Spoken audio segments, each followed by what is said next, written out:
რუსეთის ჯარისკაცები შეშინებულები არიან. როგორღაც მათ უკვე დაიწყეს შეჩვევა ზემოდან ფრენი დრონების ბზუილის ხმაზე.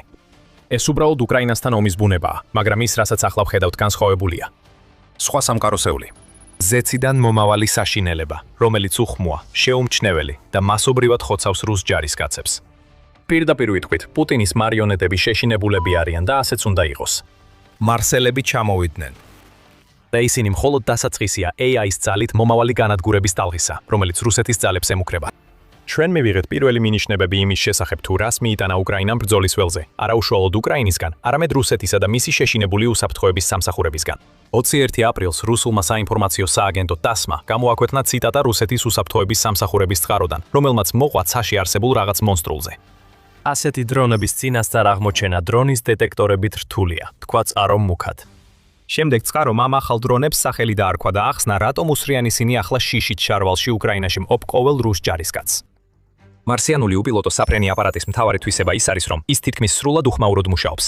მისი გაგონება მხოლოდ მაშინ შეიძლება, როცა სამიზნეზე ეშვება, რაც ორმაგად ართულებს პოსტებზე მყოფი პერსონალისთვის იმის დადგენას, როდის აპირებს მარსიანი შეტევას, როგორც წყარო აცხადებს. უხმაური, მომაკვდინებელი, თითქოს ამ სამყაროს არ ეკუთვნის. იწყებს ისეთი შეგრძნება ჩნება, თითქოს რუსეთის სამეცნიერო ფანტასტიკურ ომში ტანკებითა და ცოცხალი ძალით მივიდა და არ აქვს პასუხი იმაზე, რაც უკრაინამ გაათავისუფლა. უსახელო რუსი წყაროები ერთადერთი არ არიან, ვინც მარსიანელების საშინელებას უსვამს ხაზს. ჰოლიუკაში, სადაც უკრაინის უცხოპლანეტურმა დრონებმა ყველაზე დიდი ქაოსი გამოიწვია, ქალაქის რუსების მიერ დანიშნულმა მერმა ივან პროხოდკომ ფართოდ გახელილი თვალებით ისაუბრა იმ საშინელებაზე, რასთანაც ახლა პუტინის მარიონეტებს უწევთ გამკლავება. ახალ უკრაინულ დრონებს პროხოდკოს თქმით ფრენის სიჩქარე 300 კილომეტრამდე აქვთ საათში, რაც მათ ფრონტის ხაზზე არსებულ უმეტეს FPV და ოპტიკურ ბოჭკოვან დრონებზე უფრო სწრაფს ხდის. რუსეთისთვის მთავარი პრობლემა მარტივია. უკრაინის ახალი დრონები აღარ დაფრინავენ ოპერატორის მართვით, არამედ ხელოვნური ინტელექტის მიერ იმართებიან. ისინი ელექტრონული ომის სისტემებისთვის შეუმჩნეველია და დრონების დეტექტორებიც ვერ ამჩნევენ მათ, ამ ხელს პროხოდკო. უკრაინა თითქმის არაფერს ამბობს ამ დრონებზე, რაც იმასაც ნიშნავს, რომ ოფიციალური წყაროებიდან ბევრი არაფერი ვიცით, თუ რა არის მარსიანელები. მაგრამ რამდენიმე რამ მაინც ვიცით, მათ შორის ისიც, რომ ახლა ბრძოლის ველზე Google-ის მოულოდნელი გავლენა ჩანს.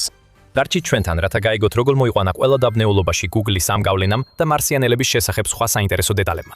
მაგრამ ამ ეტაპზე რეალობა ისაა, რომ უკრაინის ახალი ხელოვნური ინტელექტით აღჭურვილი დრონების ტექნიკური მახასიათებლები ნაკლებად მნიშვნელოვანია, ვიდრე ის, რას აკეთებენ ეს დრონები მათი გამოყენებისას. Plan 24 კიდევ ერთხელ აღნიშნავს, რომ ეს დრონები აბსოლუტურად უხმოები არიან იმ მომენტამდე, სანამ ისინი უბედურ რუს ჯარისკაცს დაატყდებიან თავს. ამას ემატება ისიც, რომ ამ ახალ დრონებს შეუძლიათ იმდენად დაბლა იფრინონ, რომ საჰაერო თავდაცვის სისტემებს მათი შემჩნევა შეუძლიათ. სისკენ მიმართული რადარები ბევრს ვერ გააკეთებენ იმ საჰაერო საფრთხის წინააღმდეგ, რომელიც მიწის ზედაპირს მიხვება. და როდესაც ამ ყველაფერს ხელოვნურ ინტელექტსა და მაღალ დამანგრევალ ძალასაც დავამატებთ, პრობლემა კიდევ უფრო მძაფრდება. როდესაც ეს შეუმჩნეველი დრონები რუს ჯარისკაცებს არ ანადგურებენ, ისინი პირდაპირ ეჯახებიან იმ თავდაცვით სისტემებს, რომლებიც მათ გამოსავლენადაა შექმნილი. ეს რუსეთისთვის მარტივ რამეს ნიშნავს, როგორც კი მარსიანელები დაეშვებიან, სხვა დრონებისა და შეიარაღებისთვის გასავლელები ჩნდება. დაუბრუნდეთ იმას, რაც დრონებზე ვიცით. გვაქვს საკრუიზო სიჩქარე 300 კმ/სთ, რაც ნამდვილად სერიოზული მაჩვენებელია. ასევე ვიცით, რომ ისინი უხმოები არიან და პრაქტიკულად ვერ აღმოაჩენ და რომ რაღაც სახის ხელოვნური ინტელექტის კომპონენტიც არის ჩართული. მაგრამ საიდან მოდიან ისინი და რატო ბოლოს და ბოლოს ყველა იმ დრონიდან, რომელიც უკრაინამ ბრძოლის ველზე გამოიყენა, ამ კონკრეტულ უპილოტო საფრენ აპარატს რუსეთი ისე ეპყრობა, თითქოს ის კოსმოსიდან იყოს მოსული. ამ მეორე კითხვაზე შეგვიძლია უპასუხოთ New York Times-ის მცირე ცნობით. აქედან ირკვევა, რომ მარსიანი სულ მცირე ამ ტექნოლოგიის ადრეულ ვერსიებში, როგორც ჩანს, დაფრინავს 2025 წლის იანვრის დასაწყისიდან. მაშინ მას Bumblebee ეწოდებოდა. მისი შესაძლებლობების შესახებ საუბრები მაშინ დაიწყო, როცა უკრაინამ თავისი ახალი იარაღი გამოსცადა. გამოცემის თქმით, იანვარში Bumblebee-მ შეძლო რუსული ლოგისტიკური სატვირთო მანქანის შეჩერება, როცა თვითონ ავტონომიურად დაფრინავდა. რამდენიმე თვის შემდეგ კიდევ ერთი Bumblebee ადამიანის ჩარევის გარეშე გაფრინდა და დაარტყა რუსულ ჯავშან მანქანას, რომელიც იყენებდა ელექტრონული ბრძოლის სისტემებს, სწორედ ასეთი შემთხვევების თავიდან ასაცილებლად შექმნილებს. რუსეთში უკვე იცოდნენ ამის შესახებ. უკრაინას ახალი ტიპის დრონი ჰყავდა, რომელსაც ჩამხშობებით ვერ აჩერებდნენ. რუსეთმა პრიორიტეტად დაისახა უკრაინის ერთ-ერთი დრონის ხელში ჩაგდება და მალე მიხვდა, რომ ამის ერთადერთი გზა იყო მისი ჩამოგდება. უფრო მეტად იღბლით ვიდრე ოსტატობით, რუსეთმა ეს შეძლო სულ რამდენიმე დღეში, მას შემდეგ რაც Bumblebee-მ დაჯავშნულ მანქანაზე იერიში მიიტანა. უკრაინის ახალი დრონის ნამსხვრევები გაგზავნეს ინტეგრირებული უპილოტო გადაწყვეტილებების ცენტრში, რომელიც რუსეთში უპილოტო აპარატების ერთ-ერთი მთავარი საწარმოა და მოსკოვის გარეუბანში მდებარეობს. ცენტრმა ნამსხვრევები შეისწავლა და Bumblebee-ს ახალი სახელი დაარქვა, მარსიანინი, რაც რუსულად ნიშნავს მარსელს. ეს სახელი შემთხვევით არ გამოჩენილა. მიზეზი, რის გამოც რუსეთმა უკრაინის ახალ დრონს ასეთი უცხო პლანეტური სახელი მიანიჭა, იყო ორგანიზაციის შესაძლო მონაწილეობა, რომლის ჩართვასაც უკრაინის ომში არავინ მოელოდა. არა, Google, მაგაზე მოგვიანებით ვისაუბრებთ. NASA. ეხლა ჩვენ არ ვამბობთ, რომ NASA პირდაპირ უკრაინისთვის შექმნა მარსის დრონი, მაგრამ რუსეთის თქმით შეიძლება უსაფრთხოდ ვივარაუდოთ, რომ ტექნოლოგია, რომელიც მარსელს ასე შეუმჩნევლად შეხავს რუსეთის ჯარისკაცებსა და სამხედრო ტექნიკაში, NASA-ს ინჯენიუტის პროგრამიდან მოდის. უკვე 2020 წელს NASA-მ თავისი ინჯენიუტის მარსის ვერტმფრენი გაგზავნა იმ პლანეტაზე, რომელმაც დრონს სახელი მისცა. მან პირველად იფრინა 2021 წლის აპრილში და მომდევნო 3 წლის განმავლობაში ამ ექსპერიმენტულმა დრონმა 72 ფრენა შეასრულა, რომლებიც ყველა ჩატარდა იმის დასადგენად, თუ რამდენად კარგად შეძლებდა დრონი მარსის მსგავს პლანეტაზე ფრენას. ინჯენიუტის დრონმა ყველა მოლოდინს გადააჭარბა. თავად NASA-მ განაცხადა, რომ დრონმა უფრო მაღლა და სწრაფად იფრინა, ვიდრე ადრე წარმოედგინათ. და New York Times-ის მიხედვით, ინჯენიუტის დრონმა ამ ფრენებიდან ბევრი დამოუკიდებლად შეასრულა. განგაში ატყდა ინტეგრირებული უპილოტო გადაწყვეტილებების ცენტრში. ერთ-ან ორ თვეში უკვე იქნებოდა ანგარიშები, რომლებიც პრაქტიკულად ხვიროდა ASHS-ის შესაძლო მონაწილეობაზე უკრაინის საშიში ახალი დრონის შექმნაში. ერთ-ერთმა ამ ანგარიშმა განაცხადა, მარსელი სერიოზულ საფრთხეს წარმოადგენს. ასევე აღნიშნული იყო, ეფექტური საწინააღმდეგო ზომები არ არსებობს და არც უახლოეს მომავალშია მოსალოდნელი. უკრაინამ ბრძოლის ველზე თითქმის დაუძლეველი დრონი გამოიყვანა და მისი ჩამოგდება მხოლოდ იღბალზეა დამოკიდებული. უნდა გაგიმართლოს და ესროლ. რუსეთი მართალია ყველაფერში, მათ შორის ASHS-ის ჩართულობაშიც. თუმცა უკრაინის მარსიანულ დრონებზე მხოლოდ NASA-ს კვალი არ ჩანს. აქ კიდევ ერთი გავლენაა, რომელიც ბევრად უფრო პირდაპირია თავისი ჩართულობით. ეს გავლენა თავად Google-დან მოდის და გავრცელებული ტენდენციის საწინააღმდეგოდ უზრუნველობს, რომ უკრავს, რომ უკრაინას ჰქონდეს ყველაფერი, რაც სჭირდება რუსეთის აგრესიასთან საბრძოლველად. ეს ფაქტი მარტო უკვე ყველაფერს ცვლის უკრაინისთვის, მაგრამ სანამ უფრო ღრმად ჩაუღრმავდებით, შეგახსენებთ, რომ თქვენ უყურებთ The Military Shows. თუ ასეთი ტიპის ანალიზი გსურთ იხილოთ და წუნდით, რომ არსზე გამოწერილი ხართ. ის გავლენა, რომელიც აშკარად ჩანს მარშიანში, არის Google-ის ყოფილი ხელმძღვანელი ერიკ შმიტი. შმიტი უფრო შორს მიდის, ვიდრე უკრაინის სხვა ინდივიდუალური მხარდამჭერები. მას არ აკმაყოფილებს მხოლოდ რამდენიმე ჩეკის დაწერა და კეთილი სიტყვების თქმა. შმიტი იყენებს თავისი ტექნოლოგიური ექსპერტიზისა და ფინანსური ძალის კომბინაციას, რათა შექმნას იარაღის წყარო, რომელიც რუსი ჯარისკაცებისთვის კოშმარად იქცა. მარსელი ერთ-ერთი ასეთი იარაღია და ის შმიტის მიერ მართული სტარტაპის, სახელად White Stalk-ის პროდუქტი გახოთ. Forbes-მა ამ უმაღლესი საიდუმლო სამხედრო პროექტის არსებობა ჯერ კიდევ 2024 წლის იანვარში გაამჟღავნა, თუმცა ამის შემდეგ რამდენიმე თვე თითქმის არაფერი გსმენია. იმ დროს რაც გავიგეთ, საკმარისი იყო, რომ ყველა ვინც ყურადღებას აქცევდა დარწმუნებულიყო, რომ White Stalk-ი უკრაინისთვის თამაშის წესების შემცვლელი შეიძლება გამხდარიყო. შმიტმა დაიწყო მუშაობა და სილიკონის ველიდან საუკეთესო და ყველაზე ნიჭიერი ადამიანების გადმოყვანა. ასეთი კომპანიების როგორიცაა Apple, SpaceX-ი და შმიტის ყოფილი კომპანია Google, ყოფილი თანამშრომლები White Stalk-ში აღმოჩნდნენ, სადაც ისინი ASHS-ის ფედერალური სააგენტოების ყოფილ წევრებთან ერთად მუშაობენ. ჰაკათონები დაიწყო. შმიტი თავის მნიშვნელოვან გავლენას იყენებს იმისთვის, რომ ხელში ჩაიგდოს ისეთი ტექნოლოგიები, რომელთაც სხვა არც ერთი კერძო კომპანია ვერ მიიღებდა. პროექტი იყო და დღემდე არის ხელოვნური ინტელექტით აღჭურვილი დრონების შექმნა, რომლებიც უკრაინას შეუძლია გამოივენოს. მთელი ამ მუშაობიდან წარმოიშვა მარსელი. ტექნოლოგია, რომელმაც სიცოცხლე NASA-ს ლაბორატორიაში დაიწყო და მარსზე აღმოჩნდა, ახლა უკრაინაში მოხდა. მას ნავიგაციისთვის GPS არ სჭირდება, რელიეფის თავისებურებების ავტონომიური სკანირება საკმარისია. დაახლოებით 10 კილოგრამიანი ელექტროძრავი ეხმარება მას ჩუმად დარჩენაში. ის იაფია. ის იყენებს მოწინავე ელექტროოპტიკურ სამიზნე აღმოჩენისა და ამოცნობის სისტემებს, რომლებიც ხელოვნურ ინტელექტს იყენებენ იმის უზრუნველსაყოფად, რომ ზუსტად იმ ობიექტს დაარტყას, რაც საჭიროა. მაშინაც კი ვიდეოები და მონაცემები, რომელსაც ის უკრაინაში აგზავნის, იყენებს მოწინავე დაშიფრულ სიგნალებს, რომლებსაც რუსეთი ვეთი ვერ გატეხავს. რაც ნიშნავს, რომ პუტინის სამხედრო ხელმძღვანელობასაც კი არ შეუძლია ახალი დრონის შესახებ რაიმე კვალი იპოვოს, იმ შეშინებული სახეების მიხედვით, რომლებიც იმ ჯარისკაცებს აქვთ, ვინც ხედავს, როგორ მოექანება მათკენ. მარსელი ფუჭი ოცნება არ არის. ეს არ არის გიჟური იდეა, რომელიც ფულიანმა, მაგრამ გონებაზე ნაკლებმა კაცმა გამოიგონა. მარსელი ძალიან რეალურია. ის ამ წუთებში ანადგურებს რუსულ ძალებსა და ტექნიკას და ეს პუტინისთვის სერიოზული პრობლემაა. თუმცა ეს მხოლოდ აისბერგის წვერია, რადგან მარსელი დრონის შესახებ ხმაურიანი სათაურების მიღმა რუსეთს ბევრად უფრო დიდი პრობლემის გადაჭრა უწევს. უკრაინის ხელოვნური ინტელექტის რევოლუცია უკვე აქტიურად მიმდინარეობს, ხოლო რუსეთი მნიშვნელოვნად ჩამორჩება. უკრაინის თავდაცვის სამინისტრომ უკვე მკაფიოდ განაცხადა, რომ ხელოვნურ ინტელექტს უკრაინის ბრძოლაში რუსეთის წინააღმდეგ ნამდვილ გარდამტეხ ძალად მიიჩნევს. 4 მაისს უკრაინის თავდაცვის ხელოვნური ინტელექტის ცენტრ A1-ის აღმასრულებელმა დირექტორმა დანილო ცვოკმა ეს მკაფიოდ აღნიშნა სამინისტროს მიერ გამოქვეყნებულ კომენტარებში. უკრაინის ხელოვნური ინტელექტის გამოყენება 100%-ით ავტონომიური ბრძოლის ველის შექმნას არ ეხება, ამბობს ცვოკი. ეს ეხება ეფექტურობას და ისეთი იარაღის შექმნას, რომელიც მინიმუმამდე ამცირებს უკრაინელი ჯარისკაცებისთვის რისკს და მაქსიმალურად ზრდის ზიანს, რომელიც რუსეთს მიადგება. სვოკი აცხადებს, რომ არა მხოლოდ ეს, არამედ ისეთი კომპანიების მუშაობა, როგორიცაა თავდაცვის ხელოვნური ინტელექტის ცენტრი A1, რომელიც დიდი ბრიტანეთის მთავრობასთან ერთად მუშაობს, აუცილებელია დასავლეთში დემოკრატიის დასაცავად. დემოკრატიულმა ქვეყნებმა უნდა განავითარონ თავდაცვის შესაძლებლობები. ხელოვნური ინტელექტის გარეშე ისინი ვერ შეძლებენ ეფექტურად დაიცვან მშვიდობა, აცხადებს სვოკი. შესაძლოა ხელოვნური ინტელექტის ტექნოლოგიების გურუსგან კომენტარები ცოტაოდენი პირადი ინტერესით იყოს გაჯერებული. მაგრამ სვოკის ხმამაღალი განცხადებები აჩვენებს, რომ უკრაინა ხელოვნური ინტელექტით აღჭურვილ შეიარაღებას, რომელსაც ბრძოლის ველზე ნერგავს, პუტინის ავტორიტარიზმთან ბრძოლაში ერთ-ერთ ყველაზე მნიშვნელოვან მიღწევად მიიჩნევს. მარსელი ხელოვნური ინტელექტით აღჭურვილი დრონების ახალი ტალღის ავანგარდშია, რომლებიც რუსულ შეტევას ანადგურენ. და ეს მხოლოდ დრონებს არ ეხება. უკრაინის ხელოვნური ინტელექტის ტალღა სხვა სფეროებსაც მოიცავს. რამდენიმე სხვა იარაღიც ავტომატიზირდება, რათა უკრაინას უპირატესობა მისცეს პუტინის მარბიელი ძალების წინააღმდეგ, რაზეც რამდენიმე წუთში ვისაუბრებთ. დრონებთან დავრჩეთ ამ ეტაპზე. უკრაინის პრეზიდენტის ადმინისტრაციის ხელმძღვანელმა და ადრე უკრაინის დაზვერვის ერთ-ერთმა მთავარმა ფიგურამ კირილო ბუდანოვმა განაცხადა, რომ საომარი ველი იმ წერტილს მიაღწია, სადაც არსებული ტექნოლოგიების ზღვარი იკვეთება, რაც აიძულებს ახალი ტექნოლოგიების გამოჩენას, თუ უკრაინა უნდა დარჩეს მოწინავე პოზიციაზე. აუცილებელია გადასვლა ავტონომიურ სისტემებზე. ეს უნდა იყოს პლატფორმები, რომლებიც დამოუკიდებლად შეძლებენ სამიზნეების იდენტიფიცირებას, დიფიცირებას და მანევრირებას უშუალო ადამიანის კონტროლის გარეშე. უკრაინას უკვე აქვს მიღწევები ამ სფეროში და მოსალოდნელია, რომ ისინი მალე მნიშვნელოვან და შესაძლოა მოულოდნელ ფაქტორად იქცევიან საომარ ველზე, აცხადებს ბუდანოვი. ასე რომ შეიძლება ჯერ არ ვართ იმ ეტაპზე, როდესაც საომარი ველი 100%-ით ავტონომიურია, მაგრამ მსგავსი რამ ჩანს, რომ უკრაინის მიზანია. უკრაინა ამას მხოლოდ თეორიულ მომავალზე ფიქრისას არ ამბობს. ფული და დრო იხარჯება იმისთვის, რომ საომარი ველი მაქსიმალურად ავტონომიური გახდეს.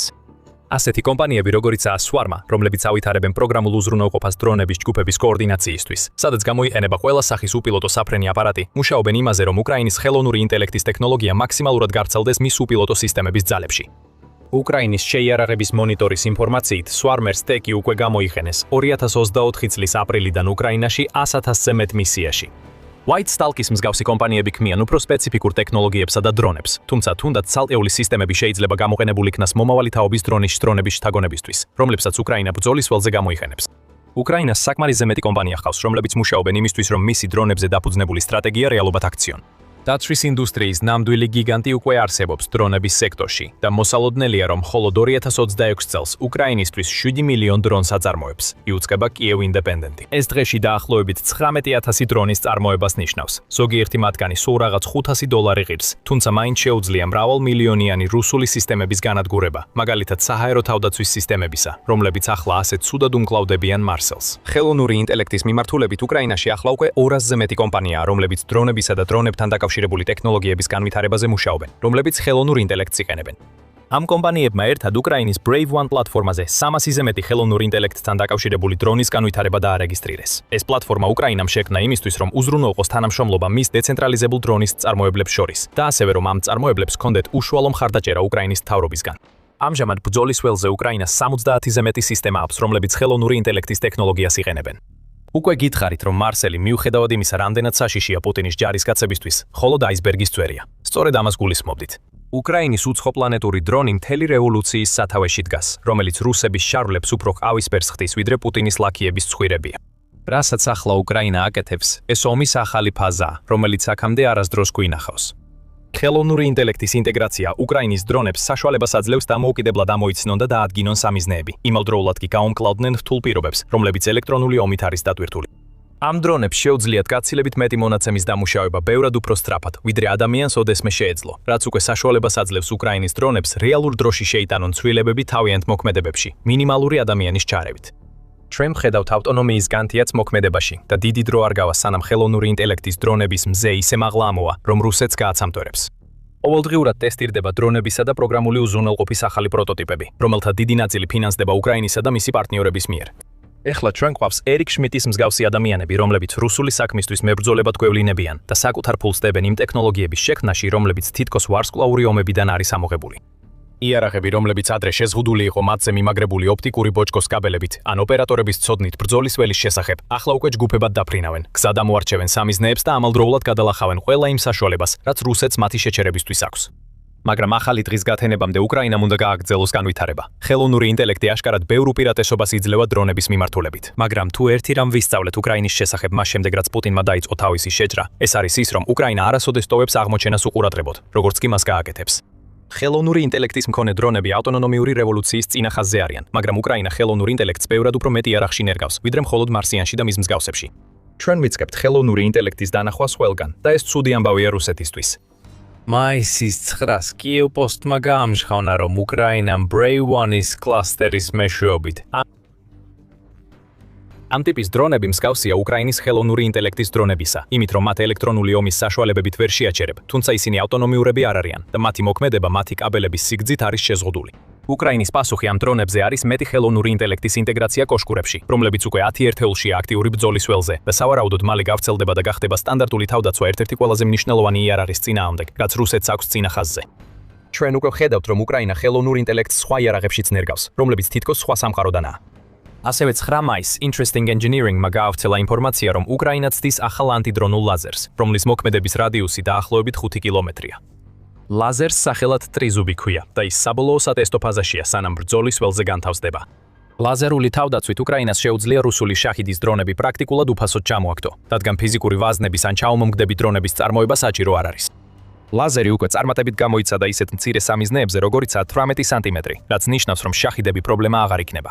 ხელოვნური ინტელექტი გამოიყენება რუსეთის შემომავალი დრონის სწრაფად მისაკვლევად და დასამიზნებლად, სანამ ლაზერი იმდენად სწრაფად გაისვრის, რომ დრონი ჩამოინგრევა, სანამ მიხვდება რა დაემართა. და გახსოვთ ადრე, როცა ვახსენეთ, რომ უკრაინა ამ ტიპის ტექნოლოგიას იმდენად მნიშვნელოვანად მიიჩნევს, რომ ჯერა შეუძლია თავად დემოკრატიის კონცეფცია დაიცვას. ეს უბრალოდ სიტყვები არ არის უკრაინისგან. NSS ჟურნალმა აპრილში გაამჟღავნა, რომ უკრაინა და ეს ნიშნავს, რომ ხელოვნური ინტელექტი უკრაინისთვის ბრძოლის ველზე მხოლოდ ინსტრუმენტზე მეტი ხდება. დრონები, როგორიცაა მარტიანი, პუტინისთვის და მისი მარიონეტებისთვის ახალ საშიშროებას ქმნის, რადგან უკრაინა აქტიურად იყენებს შეგროვებულ მონაცემებს იმისთვის, რომ კიდევ უფრო მნიშვნელოვანი გახდეს იმ ქვეყნებისათვის, რომლებიც პუტინის ტირანიის წინააღმდეგ დგანან. უკრაინის პროგრესი კოლექტიური დასავლეთის სარგებელია. და ეს ნიშნავს, რომ რუსეთი უპირისპირდება დასავლეთს, რომელიც სულ უფრო მეტად ერთიანდება არა მხოლოდ იდეოლოგიურად, არამედ იმ შესაძლებლობებითაც, რომ რუსეთს გაუმკლავდეს. რუსეთი ცდილობს აჩამორჩეს, ის თავადაც ავითარებს ვითარებს ხელოვნური ინტელექტის დრონებს და ცდილობს ეს ტექნოლოგია უკრაინის წინააღმდეგ გამოიყენოს. რუსეთის დრონები ხშირად უშვებენ შეცდომებს და არც ისეთი განვითარებულია, როგორც უკრაინის ხელოვნური ინტელექტის ტექნოლოგიის ადრეული ვერსიებიც კი. რუსეთისვე ანგარიშების მიხედვით უკრაინის ავტონომიური ტერმინალური დამიზნების სისტემა, რომელიც მაგალითად მარსიან დრონში გამოიყენება, პირდაპირ მოხვედრის 70%-ზე მეტ მაჩვენებელს აღწევს, რაც წარმოუდგენელია თუ გავითვალისწინებთ საჰაერო თავდაცვას, ელექტრონულ ომს და ყველა სხვა საწინააღმდეგო საშუალებას, რაც რუსეთმა შექმნა. რეალობა, რომ უნდა შეხედოს, მარტივია. მარსიანები უკვე ჩამოვიდნენ და ისინი მხოლოდ დასაწყისია იმ უკრაინული მიღწევებისა, რომლებმაც თანამედროვე ომის წესები შეცვალეს. ტექნოლოგია კიდევ უფრო დაიხვეწება. რუსეთის შარვალზე ლაქები კიდევ უფრო გაიზრდება. და ხელოვნური ინტელექტით მართული ჟლეტა, რომელიც უკვე მიმდინარეობს და მხოლოდ გაუარესდება, პოტენციურად შეუძლია პუტინის შეჭრა ადგილზე შეაჩეროს. როდესაც რუსეთის ლიდერი უყურებს, როგორ მიიწევს უკრაინა წინ ისეთი გზებით, როგორცაც ის ვერასდროს წარმოიდგენდა, რუსეთის თანამედროვე იარაღი სერიოზულ ზიანს იღებს. ახალი თაობის გამანადგურებელი თვითმფრინავები უნდა დაეხმარებინა რუსეთის საჰაერო ძალებს, რომ აშშ-ში და ჩინეთთან გათანაბრებულიყო. ამის ნაცვლად რუსეთის უახლესი თვითმფრინავი ნანგრევებად იქცა და ეს ყველაფერი უკრაინის შორ-მანძილზე განხორციელებული შეტევის დამსახურებაა.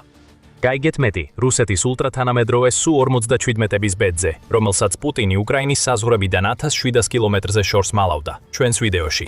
თუ მოგეწონათ ეს ვიდეო, აუცილებლად გამოიწერეთ არხი, რომ არ გამოტოვოთ The Military Show-ს შემდეგი სიახლეები. მადლობა ყურებისთვის.